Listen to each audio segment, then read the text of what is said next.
హిందూ ధర్మంలో ఏకాదశి తిథికి ఉన్న ప్రాముఖ్యత ఎంతో గొప్పది. కానీ అందులోనూ వరుదిని ఏకాదశికి ఉన్న శక్తి గురించి చాలామందికి తెలియదు. జీవితంలో ఎన్ని కష్టాలు వచ్చినా, దారిద్ర్యం, అనారోగ్యం వెంటాడినా ఈ ఒక్క వ్రతం మన జీవితాన్ని మార్చగలదని పురాణాలు చెప్తున్నాయి. అసలు వరుదిని అంటే ఏమిటి? వరుదిని అంటే రక్షణ, కవచం.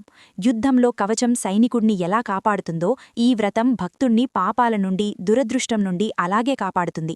ఈ మహిమను స్వయంగా శ్రీకృష్ణుడు ధర్మరాజుకు వివరించాడు. ఒకసారి ధర్మరాజు ఇలా అడిగాడు: ఓ కృష్ణ, చైత్రమాసంలోని కృష్ణపక్ష ఏకాదశి ఏది? దాని మహిమ ఏమిటి? దాన్ని ఆచరించడం వల్ల ఏ ఫలితాలు వస్తాయి? అప్పుడు శ్రీకృష్ణుడు ఇలా చెప్పాడు: ఓ రాజా, ఈ ఏకాదశిని వరుదిని ఏకాదశి అంటారు. దీన్ని ఆచరించినవాడు సమస్త పాపాల నుండి విముక్తి పొందుతాడు. అతనికి ఇహలోకంలో సుఖం, పరలోకంలో మోక్షం లభిస్తాయి. ఇంతటి మహిమకు ఒక అద్భుతమైన కథ ఉంది. పూర్వకాలంలో నర్మదానది తీరంలో మాందాత అనే రాజు పరిపాలించేవాడు. అతను ధర్మపరుడు, దానశీలి, మహాతపస్వి. ఒకరోజు అడవిలోకి వెళ్లి లోతైన తపస్సులో మునిగిపోయాడు. అప్పుడే ఒక భయంకరమైన ఎలుగుబంటి అక్కడికి వచ్చింది.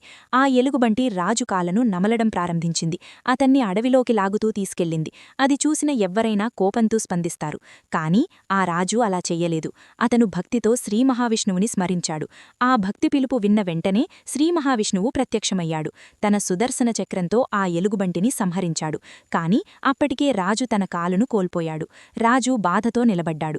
అప్పుడు విష్ణువు అతనితో ఇలా అన్నాడు: ఓ రాజా, ఇది నీ పూర్వజన్మ కర్మఫలం. కాని దీనికి పరిష్కారముంది. నువ్వు మధురకు వెళ్లి నా వరాహావతారాన్ని పూజించి వరుదిని ఏకాదశి వ్రతాన్ని ఆచరించు. రాజు వెంటనే ఆదేశాన్ని పాటించాడు. భక్తి శ్రద్ధలతో వ్రతాన్ని ఆచరించాడు.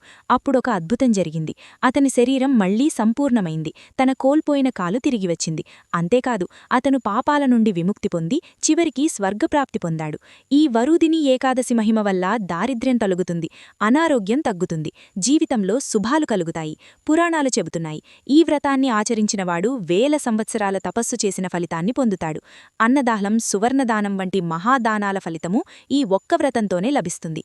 కాని ఈ వ్రతం చెయ్యాలంటే కొన్ని నియమాలు తప్పనిసరిగా పాటించాలి. అబద్ధం చెప్పకూడదు, మాంసాహారం తినకూడదు, కోపం, నిందలు దూరంగా ఉంచాలి, భక్తితో ఉపవాసం చెయ్యాలి, ముఖ్యంగా మనస్సు శుద్ధిగా ఉండాలి. ఈ వ్రతం మనకొకటి నేర్పిస్తుంది: భక్తి ప్లస్ నియమం ప్లస్ విశ్వాసం ఉంటే ఎంత పెద్ద కష్టమైనా తొలగిపోతుంది. ఈ వరుదిని ఏకాదశి కథను వినినవారికి, చదివినవారికి కూడా అనేక పుణ్యఫలాలు లభిస్తాయని పురాణాలు చెబుతున్నాయి. ఈ వీడియో మీకు నచ్చితే లైక్ చేయండి. ఇలాంటి డివోషనల్ వీడియోస్ కోసం సబ్స్క్రైబ్ చేయండి. ఓం నమో నారాయణాయ.